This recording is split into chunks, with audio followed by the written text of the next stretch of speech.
자, 보시죠.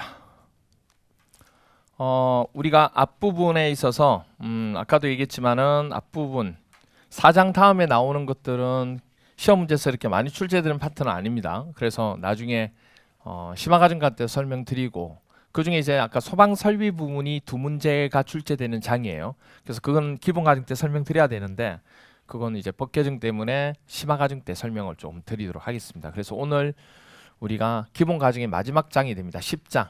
11장도 뭐 두 문제 이하로 출제가 되기 때문에 설비 중에서 되게 많이 나오는 장이 오늘 하게 되는 이 장입니다. 10장. 세 문제입니다. 세 문제. 5개년을 분석해 봤을 때 출제 비율이 세 문제 정도 나옵니다. 세 문제 정도. 물론 뭐 한 문제 나오는 경우도 있는 해가 있었지만 5년도 평균을 냈을 때 봤을 때는 세 문제니까 되게 많이 나오는 거죠. 설비 파트 중에서. 그래서 전기하고 수송 설비 이거 설명을 조금 드리도록 하겠습니다. 오늘 여기까지 10장까지 하고 오늘 기본 이론은 종강하도록 할 겁니다. 보시면 1절이 전기 설비고 2절이 수송 설비입니다. 수송 설비라 그러면 우리 여러 가지 많은데 주로 수송 설비라고 하는 것은 엘리베이터만 주로 얘기합니다. 에스컬레이터도 있어요. 근데 주로 공동주택이라 그러면 에스컬레이터 잘 없잖아요. 거의 엘리베이터만 있으니까 엘리베이터에 대해서 설명드릴 거고, 그 다음에 전기 설비는 순수하게 전기 설비 있고, 그 다음에 조명 그리고 방제 뭐 이런 설비 위주로 설명을 좀 드린다, 그렇게 보시면 됩니다. 이것도 나중에 여러분들 관리 실무 가게 되면 이 내용 자체가 100% 그대로 하게 돼요. 여기서 빼고 자시고 하는 게 없어요. 다 전부 다 그대로 관리 실무에서 나오기 때문에 설비 파트 쪽은 당연히 조금 잘 해둘 필요가 있죠. 그래서 2차 하시는 분들도 설비 파트만 제 수업을 또 듣고 계시고 막 그렇게 또 해요. 왜냐하면 그게 그대로 또 나오니까. 그러면 하나씩 설명드리도록 하겠습니다. 자, 보시면 320페이지예요. 320페이지에 넘겨서 보시면 1절 전기 설비에 대해서 나옵니다. 전기 설비 부분. 전기 설비 개요 나오는데, 그리고 전기 설비 분류 나옵니다. 그 중에서 가로 2번 보실까요? 전류에 대한 분류 나오죠. 그게 사회 시험 때 한번 나왔습니다. 강전 설비가 있고 뭐가 있어요? 약전 설비가 있습니다. 강전 설비도 있고 약전 설비. 그러니까 주로 뭐냐면 전원 설비, 우리가 주로 쓰는 전원 설비나 구내 배전 설비, 동력 설비, 조명 설비, 운송 설비 이런 것들은 전부 다 뭐죠? 강한 전류를 쓰는 강전 설비를 하게 되고, 그 다음에 방송에 쓰는 방송 설비 있잖아요. 그러니까 방송국에서 쓰는 거 말고요. 우리 내에서 아파트 내에서 방송하는 거 있잖아요. 그런 방송 설비나, 그 다음 시계 중에서 전기로 가는 시계 있죠. 이런 시계. 그리고 자동화재 탐지 설비, 정보통신망 설비, 인터폰. 그러니까 전류가 그렇게 많이 흐르지 않는, 전압 자체가 그렇게 많이 필요 없는 거 있죠. 이런 걸 우리가 뭐라 부른다? 약전 설비다, 이렇게 얘기합니다. 그래서 대부분이 거의 다가 강전 설비로 생각해 주시면 돼요. 그래서 보시면 시험 문제 이렇게 나왔어요. 약전 설비에 해당하지 않는 거, 이렇게 물어본 거예요. 약전 설비가 아닌 거. 그렇죠. 딱 봐도 전화라든지 방송이라든지 TV라든지 시계 이런 것들은 약전으로 쓰죠. 그런데 구내 배전 설비는 이건 주로 우리가 전기를 쓰게 되는, 배전반에서 쓰게 되는 것 중에 하나 돼요. 그러니까 이거는 약전이 아니고 뭐죠? 강전 설비. 이게 시험 문제 이렇게 나온다 그 얘기예요. 종류를 물어본 게 나온다 그 얘기입니다. 예, 종류를. 그러니까 둘 중에 하나만 기억하셔도 돼요. 오히려 약전 설비를 내가 기억하기 더 편하다 그러면 약전 설비만 기억하면 되고, 강전 설비가 편하다 그러면 강전 설비만, 둘 다 안 하셔도 돼요. 시험 문제 이렇게 나오니까. 그러니까 약전을 하는 게 더 편할 수도 있죠, 여러분이. 그리고 나머지는 뭐 강전이다, 이렇게 보시면 되죠. 그 다음에 이제 나와 있는 게 321페이지에 전기 설비의 기초인데, 뭐 전압이란 거 많이 들어보셨죠? 우리 물을 보내는데, 물을 보낼 때 물에 뭐가 필요하죠? 압이 필요하죠. 물에 압이 필요하듯이 전기에 전류가 흐르도록 하려면 뭐가 필요해요? 전압이 필요한 거예요. 그게 바로 전압입니다. 전압. 그래서 전류가 흐르기 위해서 하는 건데, 그때 이제 전압 부분, 전압은 뭐로 표시하냐면 기호가 뭐죠? V. V로 표시합니다. 이걸 V. 단위도 V예요. 단위도 볼트. 그래서 전압은 기호도 V, 단위도 뭐죠? 볼트, V로 표시합니다. 똑같아요. 그리고 항상 여러분들 기억하실 거, 리얼 밑에 보시면 전압 V는 전류를 뭐라 부르냐면 I라고 하거든요. 그리고 저항은 R로 표시합니다. 기호 표시할 때.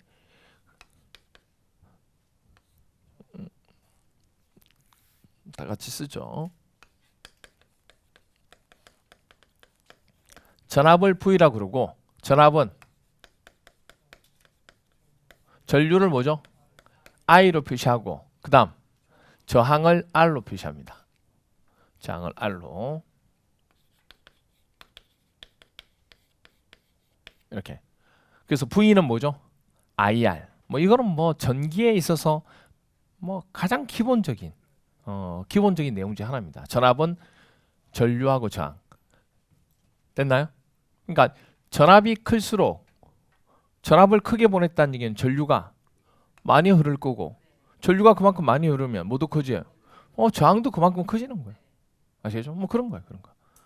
V는 IR 이렇게 얘기하고 워낙 백문물자의 공식이라서 바꿔 얘기하면 I는 R이 넘어가면 R분의 V 되는 거 맞죠? 그럼 이제 이걸 가지고 이렇게 얘기하죠. 전류와 전압은 무슨 관계? 비례관계. 전류와 저항은 반비례 관계.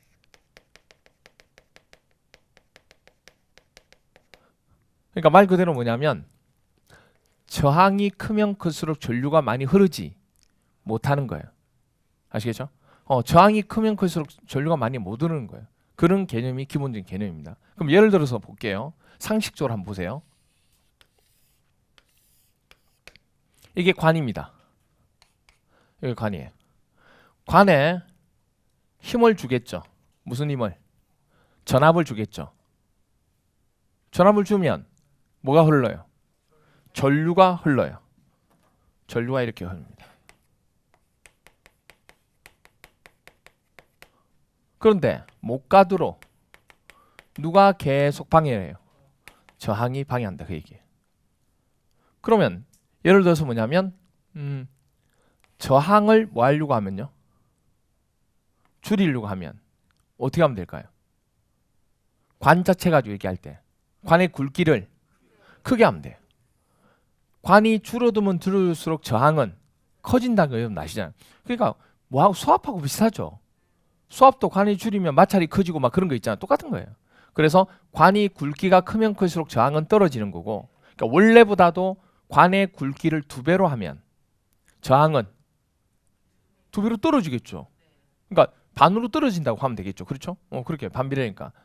그런데 관 부분에 관한 형태가 이렇게 흐르는데 말 그대로 뭐 그런 저항은 한단 그런 개념이라 보시면 돼요. 아시겠죠? 그래서 그런 개념으로 볼 수 있고 저항이 줄어들면 그만큼 전류는 많이 흐르겠죠. 그렇잖아요? 그게 일반적인 원칙입니다. 자, 그래서 그거 일단 먼저 좀 설명드렸고 그 다음 밑에 보시면 동그라미 2번 전압의 종류 나오나요? 이게 19에 22에 2번 나왔어요. 외우셔야 돼요. 이거를. 전압의 종류. 전압을 통해서 교류가 흐른다고 얘기했죠. 그러면 전압을 보냈을 때 교류가 흐르는 전류가 흐르는데 그때 이제 흐르는 부분을 교류를 전류 자체를 직류하고 뭐죠? 교류 2개를 나눠요. 그러니까 이게 다이렉트로 가는 걸 뭐라 불러요? 직류라고 얘기하고 변동의 형태를 생기면서 가는 게 뭐예요? 교류가 되는 겁니다. 그러니까 빨리 도착하는 게 그만큼 누구예요? 직류가 되는 거고 늦게 도착하는 게 뭐죠? 교류가 되는 거예요. 그만큼. 그렇게 됩니다. 그러니까 말 그대로 시간에 관계없이 일정하게 흐르는 게 직류라고 보시면 되고 그만큼 힘이 좋은 거예요. 그 다음에 교류는 시간에 따라서 어떤 색이나 방향이 주기적으로 바뀌는 겁니다. 이렇게. 변동이 생기는 거예요. 그게 바로 뭐다? 교류다. 그래서 교류가 아무래도 힘은 좀 떨어지죠. 그래서 전압을 보내더라도 전압 보낼 때 교류는 압이 낮은 거고 그 다음에 직류는 압이 높은 개념. 그런 수압 차이 개념과 똑같이 그런 걸 나타냅니다. 그래서 보시면 전압의 종류에 따라서 사용하게 되는 뭐가 전류가 달라지는 거예요. 예를 들어서 뭐냐면 직류를 사용하려고 하면 저압은 몇 볼트?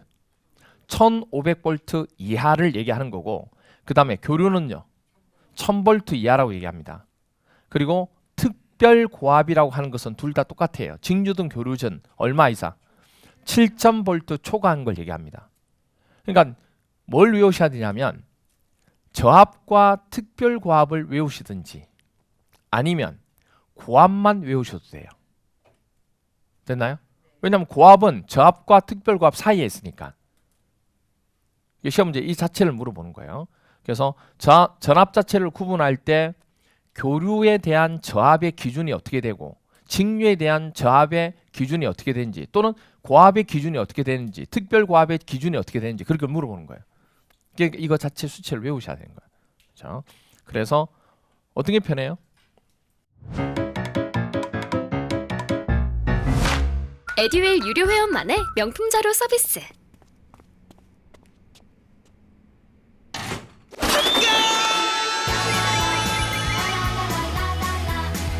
고퀄리티 명품 자료의 혜택.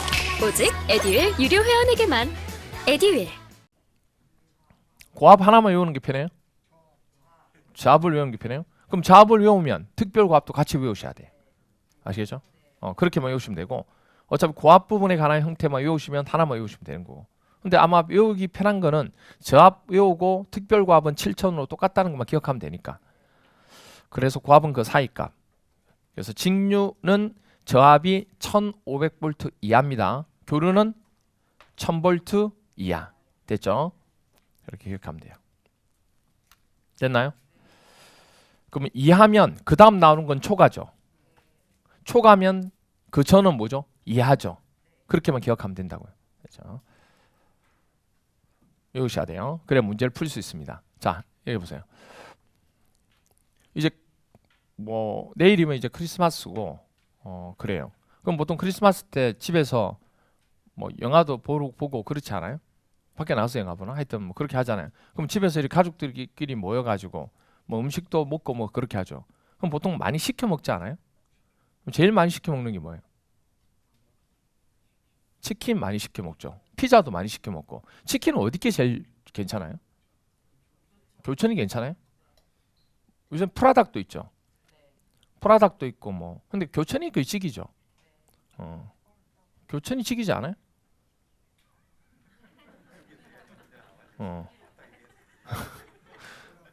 교촌이 직이요. 교촌이 직이요. 교촌이 직이요. 됐나요? 왜 쓸데없이 그런 얘기를 꺼냈겠어요? 교류는 1000이고 직류는 1500이라고 저압에서 교촌 직이요. 됐나요? 이 정도 기억하시면 돼요. 저압만 기억하면 되잖아요. 어차피 특고압은 특별고압은 7000이니까 그렇죠? 그래서 이것만 기억하시면 바로 나오죠. 그래서 교촌 시킬 때마다 기억하고 계셔야 돼요. 19회 때 이렇게 나왔어요. 전기 설비 전압 구분에서 교류의 저압 기준 물어본 거예요. 그러면 교는 교촌이죠, 뭐 교촌. 이게 직류였으면 직이요. 이렇게 되는 거. 그죠? 그래서 내가 볼 때는 그 교촌에서 그 메뉴가 많잖아요. 메뉴를 새롭게 하나 만들. 찌기요. 꽃기요가 아니고 찌기요. 괜찮지 않아요? 그럼 광고할 때도 교촌 찌기요. 오늘 찌기요 하나 보내주세요. 찌기요 2마리요. 뭐 이런 괜찮잖아요, 찌기요. 그런 것들. 그럼 이제 여러분들 이제 기억 교촌 찌기요. 이렇게 기억. 그래서 얼마요? 1000. 바로 나오죠. 뭐. 교촌. 됐죠? 자, 그렇게 되고 그 다음에 이제 가로 2번을 보시면 전류.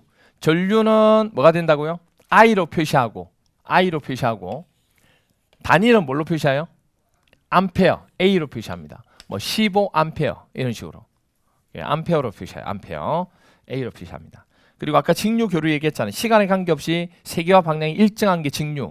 시간에 따라 세기와 방향이 주기적으로 변하는 건 교류 이렇게 얘기했죠. 됐죠? 그렇게 봐주시면 되고 그 다음에 322페이지 보시면 저항 나옵니다. 저항 보시면 도체 전류가 흐를 때 이를 방해하는 거고 저항은 단위가 기호가 R이고 단위가 뭐예요? 오음입니다. 오음. 이렇게. 옛날에 오음 진리교도 있었잖아요. 오음 진리교는 뭐 그거예요? 뭐 사회에 저항하겠다 뭐 그런 거예요. 오음 이렇게 됩니다. 오음 단위가.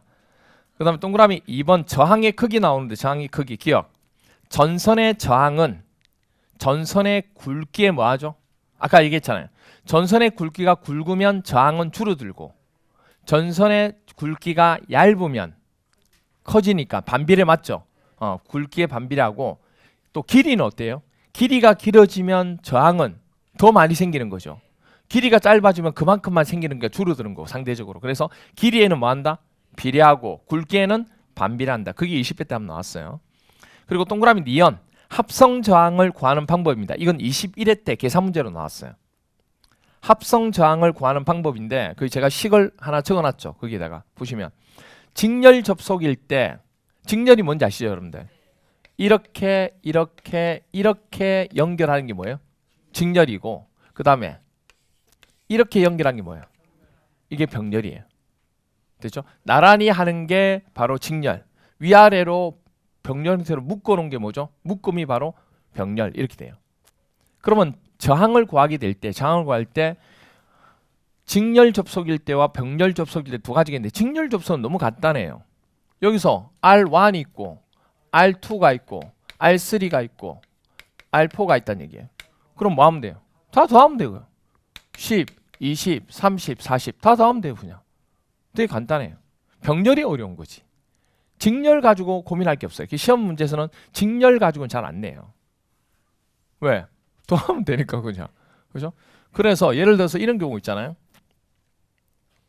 저항이 25옴과 어느 기계에 25옴이 이렇게 존재한다는 얘기예요. 저항이 두 개가 존재하는데 25옴 같은 저항이 존재하는 거예요.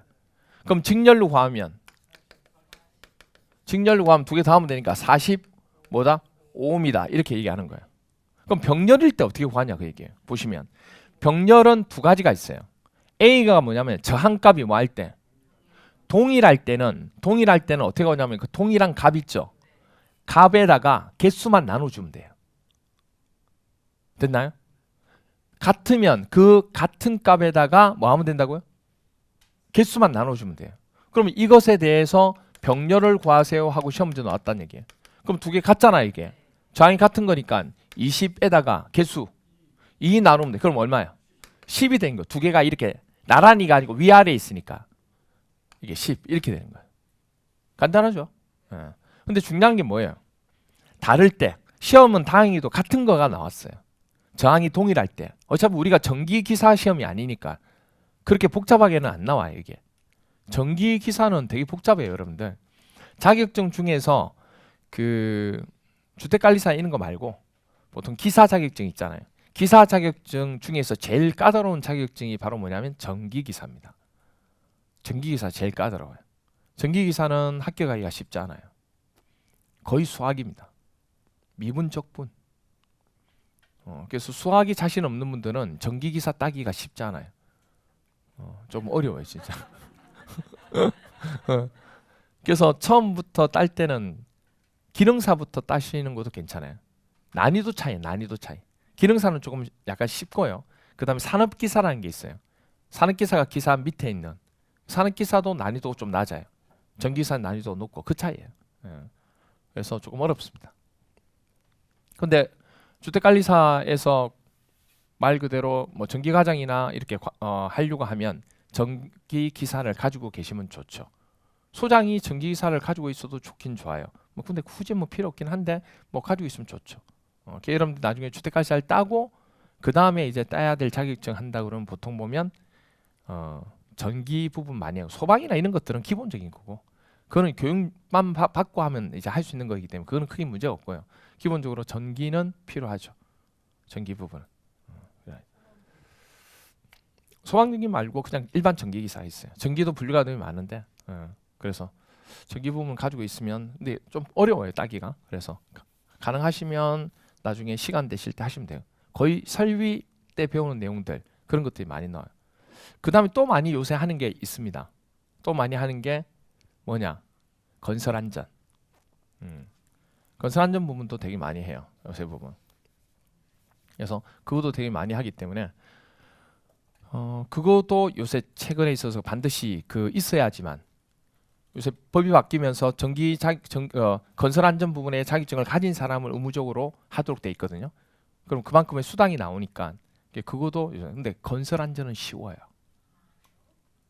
건설 안전은 쉬워요. 전기보다 훨씬 쉬워요. 따기가 쉽습니다. 그래서 거의 공부할 때 보면 시설개론에 배운 게 나옵니다. 구조도 나오고요. 그다음 설비도 나오고 막 그래요. 야, 이 시설개론인데 이렇게 느껴요. 그래서 그거를 자격증을 최근에 와서 이제 올해부터죠. 올해부터 그게 필수적으로 들어가 있어서 그걸 자격증이 있어야지만 되거든요. 그래서 그 부분을 또 따셔도 괜찮아요. 건설 안전은 되게 편합니다. 그냥 필기가 있고 실기가 있는데 필기는 그 책 있죠. 기출문제 책 그냥 몇 개년 뭐 10개년 이런 기출문제 있잖아요. 그냥 외우면 돼요. 똑같이 나와요. 내용 모른다. 답만 외워도 돼요. 그러니까 운전면허증하고 똑같다 생각하시면 돼요. 운전면허증하고 똑같아요. 우리 주택관리사는 안 그렇잖아요. 그런데 그래서 한 2개월 정도? 1개월만 반짝해도 돼요. 그럼 필기는 따요. 책 한 권만 보면 돼요. 뭐 이론 내용 몰라도 돼요. 거의 보시면 시설개론 시간 배웠던 거예요. 그래서 2개월 정도만 그냥 자격증 가지고 공부하면 필기는 따요. 실기는 뭐냐면 서술형이에요. 서술형이 뭐냐면 어려운 게 아니고 필기에 했던 과목 중에 일부분을 서술형으로 가로역기 하고 그 다음에 특징 4가지 쓰시오 이런 거 그런 게 나와요. 그게 조금 까다로운데 그거는 그냥 암기예요. 앞잡다서 외우고 뭐 그렇게 하는 거예요. 그래서 뭐 그렇게 자격증 2가지 정도. 근데 전기는 좀 어렵고 건설 안전은 쉽다는 거. 그렇게 돼요. 아무튼 그렇게 됩니다. 그럼 이제 병렬 부분 중에서 저항이 다를 때 어떻게 할 거냐? 저항이 다른 경우가 될 때입니다. 예를 들어서 이런 경우죠. 만약에 이게 10이고 10옴이고 25옴이다. 이렇게 나와 있다는 얘기예요. 그럼 이게 직렬일 때는 어떻게 돼요? 30 금방 나오잖아요. 병렬일 때는 이게 다르니까 n을 나눌 수가 없죠. 그래서 뭐라고 되어 있어요? 저항이 다를 때는 각각의 저항값을 분자에서는 뭐하고 분자에서는 곱하고 분모에서는 더하면 되는 거예요. 그래서 이거를 구하라 그러면 분자에서는 곱하라 그랬으니까 10 곱하기 뭐죠? 20. 그 다음에 분모에서는 더해라. 10 더하기 20 이렇게 된 거예요. 그럼 여기는 200이 되고 얼마요? 30 되죠. 그럼 딱 안 떨어지네요. 그럼 얼마요? 3, 6, 18이니까 계속 6, 6, 6, 6 이렇게 나오잖아요. 그럼 뭐 6, 7 뭐 이런 식으로 되든지 그렇게 되죠. 아니면 그냥 0.67 이렇게 해도 되고. 됐나요? 이런 거. 이렇게 구한다는 거. 저는 정보가 곧 합격이라고 생각해요. 기출문제 특강이나 모의고사 자료집을 주시는 것도 좋았고 그 중에서 제일 좋았던 건 교수님의 쪽집게 정보였어요. 약간 합격을 위한 종합 패키지 선물을 받는 그런 느낌? 애들 유료 회원 꼭 추천합니다.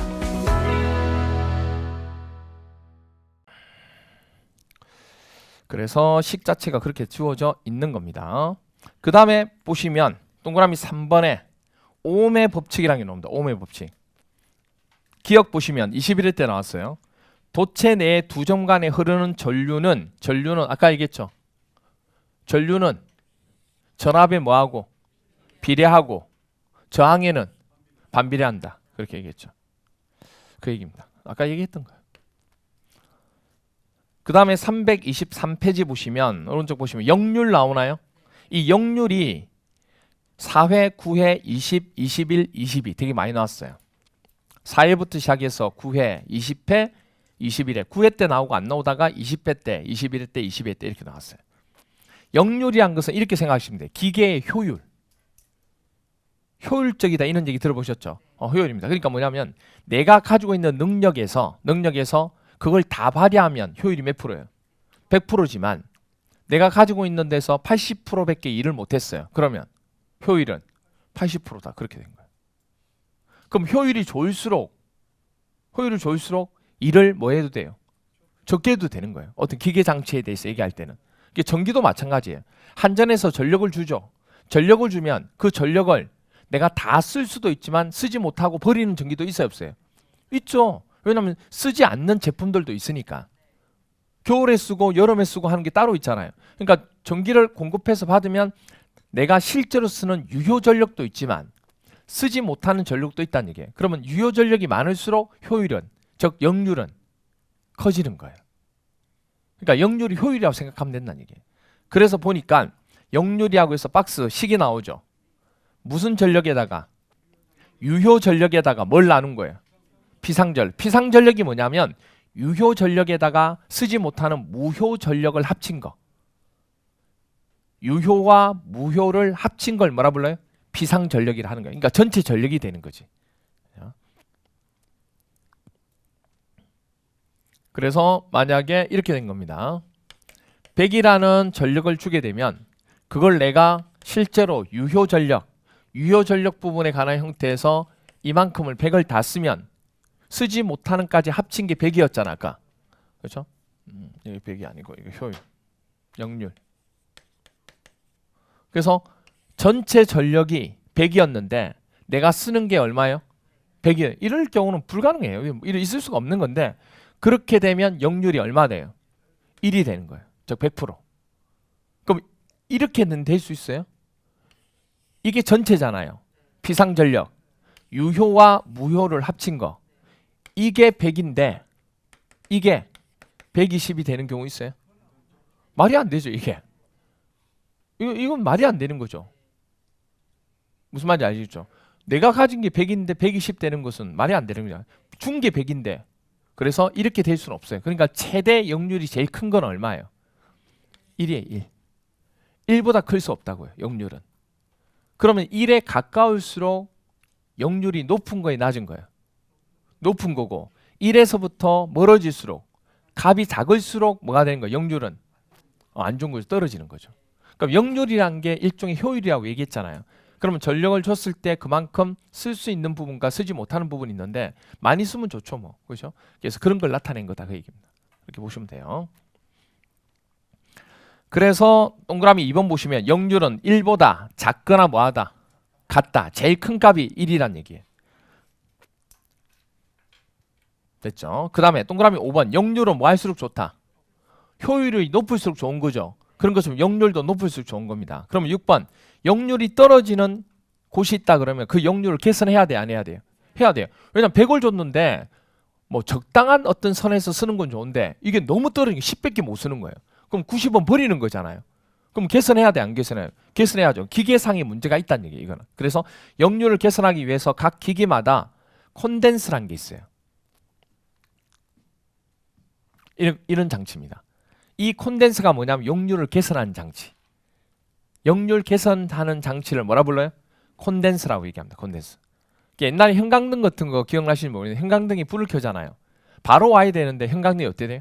깜빡깜빡 떨어지죠. 이런 것들이 바로 값의 자체가 떨어지는 거예요. 바로바로 오지 못하고. 그때 이런 콘덴스라는 기계를 설치하면 그게 바로 올 수 있도록 보완을 하는 장치가 돼요. 그래서 혹시 보셨는지 모르겠는데 형광등 위에다가 뭐 하나 톡 튀어나온 것들이 있어요. 안전기도 있지만 그 자체가 있다고. 그런 것들이 요새는 했지만 지금은 그렇게 안 해요. 지금은 아예 그런 장치들이 내부에 다 들어가 있기 때문에 개선에 대해서 요새 형광등 켜는데 뭐죠? 깜빡 이런 거 없잖아요. 바로 불 들어오지 않아요? 옛날은 다르죠. 근데 옛날에는 실제로 뭐냐면 그렇게 했다는 얘기예요. 그럼 그만큼 떨어지는 거예요. 효율이. 역률이 떨어지는 거예요. 그리고 또 요새는 아예 큰 변압기 자체 내에서 압을 변화시키는 거 내에서 뭘 집어넣어요? 이런 큰 콘덴서를 집어넣어요. 그래서 효율이 떨어지지 않도록 역률이 떨어지지 않도록 다 설치가 돼 있는 겁니다. 옛날하고 틀리게. 근데 이제 콘덴서라는 게 역률을 개선하는 장치다. 그 정도만 기억하면 돼요. 그냥. 아시겠죠? 그리고 7번 나오네. 변조실 내에서는 요새는 고압용 콘덴서를 두어서 일괄적으로 역률을 뭐한다? 개선한다. 기계마다 각각 할 필요가 없다는 얘기예요. 그리고 동그라미 8번 역률 개선용 콘덴서를 사용했을 때 부하와 병렬로 설치하게 되면 당연히 콘덴서가 들어가면 역률이 뭐 한다고 그랬어요? 개선된다고 했죠? 그럼 역률이 개선되면 전압이 떨어질 일도 없죠? 전압 떨어지는 게 전압 강화예요. 그걸 경감할 수 있고 자꾸 준 것만큼 사용 안 하면 버리는 전기가 많다는 얘기죠. 그러면 이걸 콘덴서를 설치하면 전기 요금이 그만큼 뭐죠? 경감되겠죠. 그런 것들 좋은 거예요. 그리고 설비 용량의 여유분도 그만큼 뭐죠? 증가하고 그리고 배전선 및 변압기의 손실도 뭐 할 수 있다? 경감될 수 있다. 좋은 얘기예요. 말 그대로. 자 보시면 시험 문제 이렇게 나왔어요. 21회 때 공동주택 전기실에 역률 개선용 콘덴서를 우리가 부하와 병렬로 설치함으로 해서 얻어지는 효과로 옳지 않은 것은 이렇게 나온 거예요. 아까 얘기했죠. 좋은 거라고 얘기했죠. 전기요금이 떨어지고 전압 떨어지는 것도 경감되고 설비 용량에 그만큼 여유분이 확보를 많이 했으니까 증가하고 배전선 변압기의 손실 자체도 그러니까 떨어지는 걸 무조건 잡아준 거예요. 근데 도립전류 갑자기 오는 전류. 도립전류가 뭐냐면 갑자기 들어오는 거 있잖아요. 그런 전류나 이상 전압을 억제 그거 역할은 아니에요. 변압기가 이런 역할은 아니라고. 변압기가 아니고 콘덴서가 이런 역할은 아니에요. 아시겠죠? 그래서 이거하고는 상관이 없다. 5번이 틀린 거예요. 이런 식으로. 그렇게 됩니다. 그 다음에 324페이지에 보시면 전력하고 이제 전력량이 나오는데 전력, 정의. 전력은 단위 시간에 전기가 하는 일의 양을 전력이라고 얘기합니다. 그래서 아까 얘기했지만 여기 한번 보실래요? 여기서 이 관이 있으면 누가요? 전압이 V가 전압을 보내면 누가 흘러요? 전류가 흐른다고 얘기했죠. 그럼 이게 곧 뭐가 되냐면 전력 P가 되는 거예요. 전압을 주면 전력이 흐르게 되죠. 그게 전력이라고. 일을 하는 양이라고요. 그래서 보니까 산정식에 보니까 직류라고 했을 때 직률은 전력 P는 전압에다가 뭘 곱하면 된다. 전류 곱하면 된다 그 얘기예요. 뭐 다른 거 아니에요. 무슨 말인지 이해가 돼요? 아니 상식적으로 생각해 보세요. 여기에 전압을 가하면 누가 흘러요? 전류가 흐르겠죠. 그 사용하는 게 뭐예요? 전력이라고요. 그 사용하는 힘이 전력이라고. 그래서 전력 P라고 하는 것은 무엇에다가 전압에다가 뭘 곱해라? 전류를 곱하면 된다는 얘기예요. 근데 이거는 뭐일 때 얘기하는 거예요? 직류일 때. 직률은 여러분들 변동폭이 없이 다이렉트로 간다고 얘기했잖아요.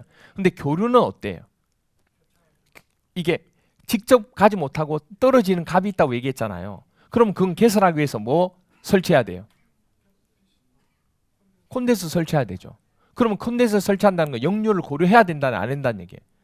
역류를 고려해야 된다. 역류를. 그만큼 떨어지니까. 그래서 여기다가 곱하기 역류를 하는 거예요. 뭐는? 교류는. 그래서 밑에 보세요. 동그라미 니은에 단상 교류 나와요? 그러니까 VI에다가 뭐만 곱한 거예요? 역률만 곱한 거예요, 그냥. 다른 거 아니에요. 단지 삼상 교류라는 게 있어요. 우리 아직 안 배우지만 삼상 교류는 거기다가 루트 3을 곱하면 돼요. 그건 식을 통해 구하는 값이에요. 그래서 삼상 교류는 몰라도 되고 단상 교류만 기억하면 돼요. 우리는. 니은. 그래서 20회 때 한번 나왔어요. 간단하게 직류일 때는 전압에다가 전류를 곱하면 되는데 교류는 그 값이 떨어지니까 뭘 곱해주라? 역류를 곱해주라. 그게 끝. 그렇게만 기억하면 되는 거예요. 자, 됐죠? 자, 그런데 여기서 I는 R분의 뭐였어요? V였죠. 그러면 I 대신에 R분의 V를 한번 집어넣어 볼까요? 안 넣고 싶어요? 한번 그럼 넣어보세요. 넣어보면 무슨 값이 나와요? R분의 V 제곱이 나오죠. 그러면 여기서 뭐냐면 전력은 전압의 제곱에 뭐한다? 비례한다. 그래서 전력이 그만큼 떨어진다는 얘기는 전압 강화도 그만큼 제곱에 의해서 떨어진다. 이렇게 볼 수 있다는 얘기예요.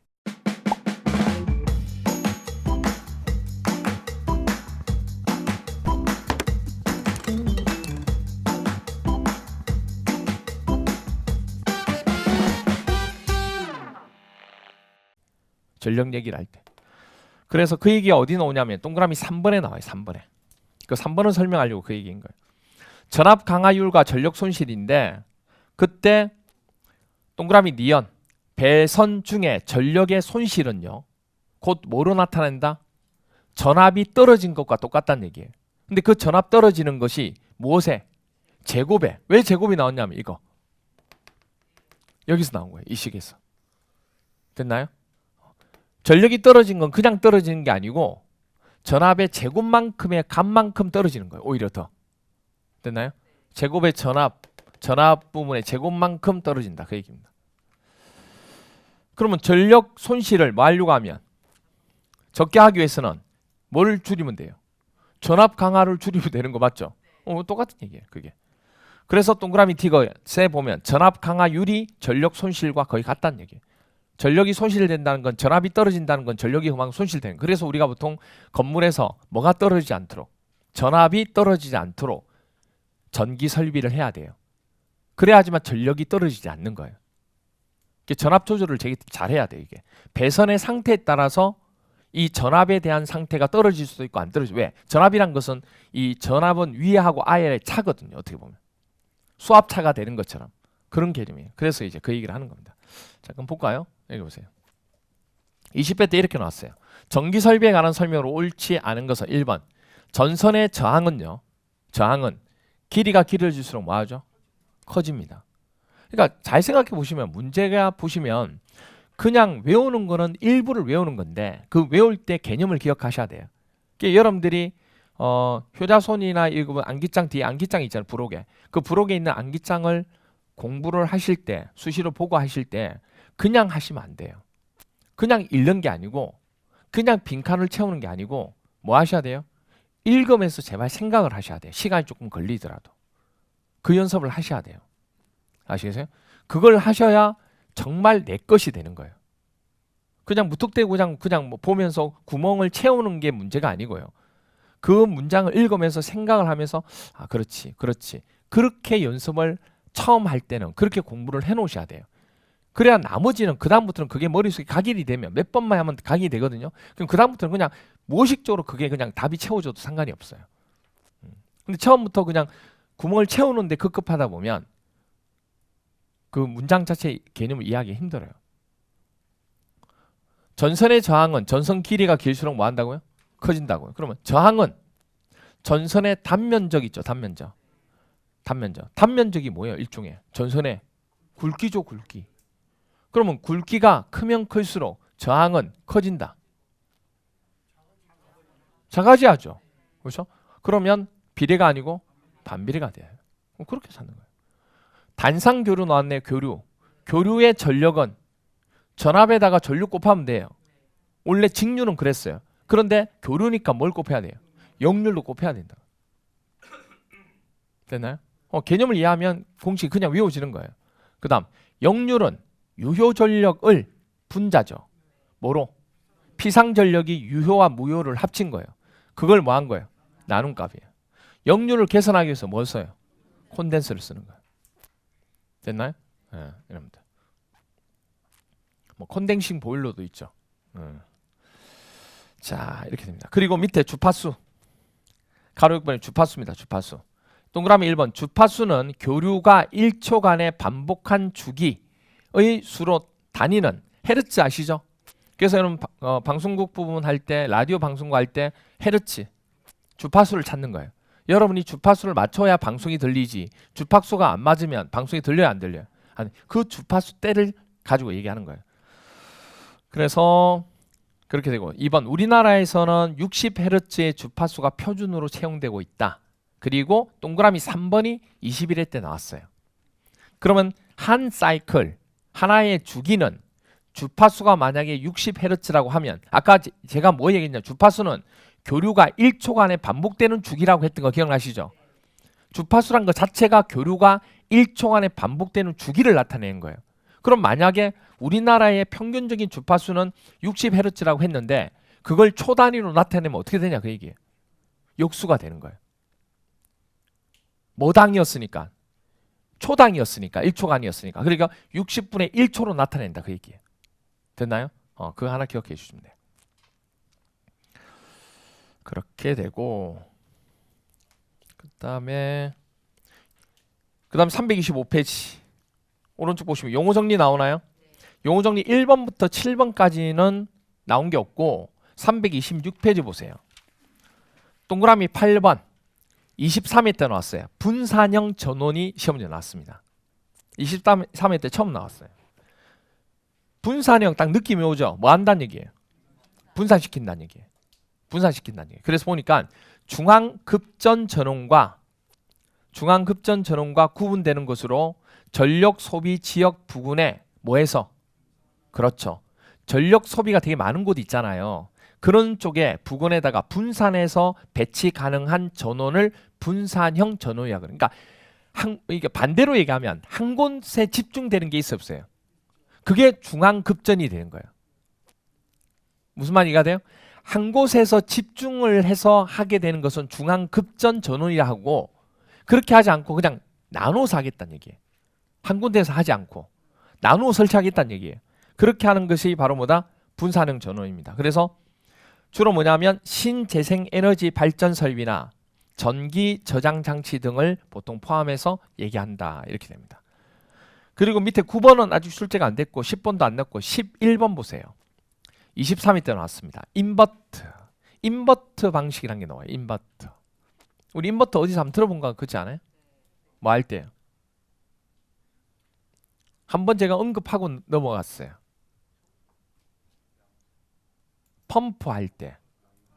그냥 펌프가 아니고 급수 방식 할 때. 펌프 직송 방식. 펌프 직송 방식에 있어서 뭐하고 뭐 두 가지가 있어요. 뭐하고 뭐가 있었어요? 정속 방식하고 변속이 있었어요. 변속이 뭐예요? 인버터 방식이에요. 변화주는 거 있죠. 변화주는 거. 그게 인버터예요. 그래서 보니까 인버터는 전력용 반도체 소자의 스위칭 작용을 이용해서 직류 전력을 뭐로? 그러니까 변환시키는 장치를 뭐라 불러요?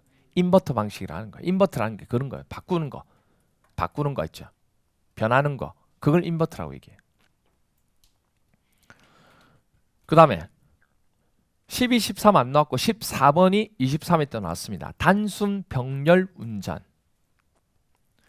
자가용 발전 설비를 배전계통에 연결해서 운전하되 생산한 전력의 전부를 자체적으로 소비하기 위한 것으로서 생산한 전력이 연계계통으로 유입되지 않는 병렬의 형태를 단순 병렬 운전이다. 이렇게 정의를 내립니다. 그 개념으로 그냥 보시면 돼요. 자가용 발전 설비, 자가 발전 설비를 얘기하는 거예요. 배전계통에 연계해서 운전하는데 그 다음에 생산한 전력의 전부를 자체적으로 뭐죠? 소비하기 위한 거. 그게 자가용 발전 설비의 개념이에요. 그리고 그 위한 것으로 생산한 전력이 연계계통으로 유입되지 않는 병렬 형태는 단순 병렬 형태라는 얘기예요. 그럼 일반적인 병렬 형태는 다른 데도 연계가 된다는 얘기잖아요. 근데 단순 형태는 다른 데로 연계되지 않는 병렬 형태를 얘기하는 거예요. 그걸 단순한 병렬 형태다 이렇게 얘기합니다. 그 다음에 이제 나와 있는 게 수변전 설비라는 게 나옵니다. 수변전 설비. 수변전 설비가 나오는데 수변전 설비라고 하는 것은 숫자는 무슨 숫자예요? 받을 수. 그럼 뭐냐면 한전에서 뭘 주면? 전력을 주면 전력을 줬다는 얘기예요. 일단 받아야 안 받아요? 받아요. 주는데 받아야죠. 근데 받았는데 내가 쓸 수가 없어요. 뭐냐면 뭐 그런 거 있죠. 그 한전에서 주는 전압이 되게 전압이 큰 거예요. 1000볼트라고. 근데 우리 건물의 기계대는 1000볼트를 수용할 수 있어요, 없어요? 없어요. 다 기계들이 뭐예요? 220볼트, 좀 크면 380볼트 이래요. 그럼 그걸 그대로 받아들이는 순간에 어떻게 돼요? 기계가 터지죠. 배 터지듯이 터지는 거예요. 그러니까 이걸 받긴 받는데 이렇게 쓰려고 하면 어떻게 해야 돼요? 변환시켜야 된다고요. 그런 설비를 뭐라 불러요? 수변전 설비라는 거예요. 쉽게 설명해서 변압기 아시죠? 변압기. 전압을 뭐 하는 거, 바꾸는 거, 다운시키는 거. 옛날에 도나스라고 하는 거. 그거 이제 우리 옛날에 기계 사올 때 되게 많았잖아요. 밖에서 사오는 기계들이 전부 다 얼마였어요? 110부분. 110부분이면 220을 뭐 해야 돼요? 다운시켜서 해야 되잖아요. 그러면 220을 우리는 쓰는데 집에서 쓰는데 기계는 110볼트짜리 기계라고. 그러면 220볼트를 넣는 순간에 어떻게 돼요? 터지죠 이게. 왜냐하면 감당하는 게 내가 110인데. 그래서 그 220을 뭐로? 110으로 다운시키는 장치가 있다는 얘기예요. 그게 변압기예요. 그게 이제 건물에서는 큰 걸 설치한다 되는 거예요. 근데 이해가 좀 안 되는 게 뭐냐면 우리 집에는 그런 게 없는데요? 없을 수 있잖아요. 공동주택은 어디 있어요? 기계실에 변압기가 따로 있어요. 그러니까 여러분은 걱정 안 해도 되는 거예요. 그런데 일반 단독주택은 있어요, 없어요? 없어요. 일반 단독주택이나 뭐 다세대 뭐 없어요, 이거는. 없어요. 그럼 어떻게 해요? 그래서 뭐가 있어요? 전봇대가 있죠. 전봇대 보셨죠? 그래서 보면 이게 이제 일종의 변압기 역할인데 전봇대에 보면 주렁주렁 달려있는 거 이런 거 달려있는 거 보셨어요? 그게 바로 여러분 집에 보낼 때 한전에서 보낸 거는 볼트가 높은 걸 보냈다는 얘기예요. 근데 여러분 집에 보낼 때 여러분 집엔 단독주택에 이런 거는 변환 장치가 있을 수가 없죠. 그거 하려면 배보다 배꼽이 큰데 그런 설비를 갖추려고 하면 그래서 한전에서 미리 전봇대를 설치해서 거기다가 이런 걸 설치해 놓는 거예요. 그래서 막 달려 있는 거예요 이게. 그래서 변압기 주의 뭐 이런 거 있잖아요. 그럼 거기서 아예 자동으로 뭐 하는 거예요? 전압을 변화시켜서 여러분 집에 가는 거예요 이게. 처음부터 작게 줄 수는 없잖아요. 전압이 손실될 수도 있고 막 그러니까. 그래서 한전에서 보내는 건 똑같은 전압을 보내는 거예요. 단지 변압기를 통해 다운시키는 거지. 어떤 개념인지 아시겠죠? 그런 부분. 용량에 따라서 변압기는 달라지는 거예요 이게. 그래서 이런 게 설치되어 있는 게 설비가 바로 뭐다? 수변전 설비다 이렇게 되는 거예요. 그 얘기를 이제 하는 거예요. 그래서 일반상 보시면 동그라미 2번이 그 말들이 쭉 나온 거고 이 부분에 대해서 이제 하나씩 설명을 좀 드려야 됩니다. 아시겠죠? 그게 이제 327페이지에 보시면 수변전 설비 설계 순서는 필요 없고 2번에 수변전 설비 용량이 있죠. 이 부분 가지고 이제 설명을 좀 드려야 되는 겁니다. 그럼 조금 쉬었다가 이 부분은 설명을 좀 드리도록 할게요. 주택관리사 합격! 에듀윌 합격 패스!